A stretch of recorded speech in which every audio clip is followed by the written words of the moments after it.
கேரள மாநிலத்தை சேர்ந்த நடிகை லட்சுமி ராமகிருஷ்ணன் கருப்பழனியப்பன் இயக்கத்தில் பிரிவோம் சந்திப்போம் திரைப்படத்தின் மூலம் நடிகையாக அறிமுகமானார்.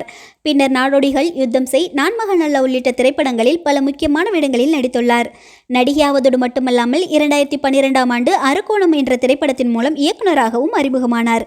அதனைத் தொடர்ந்து அம்மணி, நெருங்கி வா முத்தமிடாதே, house owner, are you okay baby உள்ளிட்ட சமூக நோக்கங்களுடைய படங்களையும் இயக்கியுள்ளார்.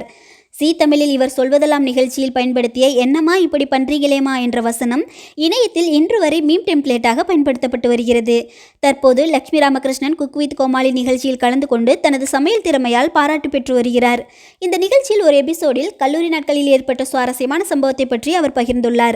அதன்படி, நான் கல்லூரியில் இருக்கும்போது கமலஹாசனின் மிகப்பெரிய ரசிகையாக இருந்தேன். அவரிடம் என் காதலை வெளிப்படுத்த வேண்டும் என்ற ஆசையுடன் அவரை நேரில் சந்திக்க ஒரு வாய்ப்பு கிடைத்தது. அவர் என்னை பார்த்த உடனேயே என்னடி தங்கச்சி எப்படி இருக்க என்று கேட்டார். அவர் கூறிய அந்த தங்கச்சி என்னும் வார்த்தையை கேட்ட உடனேயே எனது மனதில் இருந்த காதல் உணர்வுகள் அனைத்தும் ஒரே முறை முறிந்து விழுந்தது போல உணர்ந்தேன். அதனால் என் காதலை சொல்லவே முடியவில்லை என்று தெரிவித்துள்ளார்.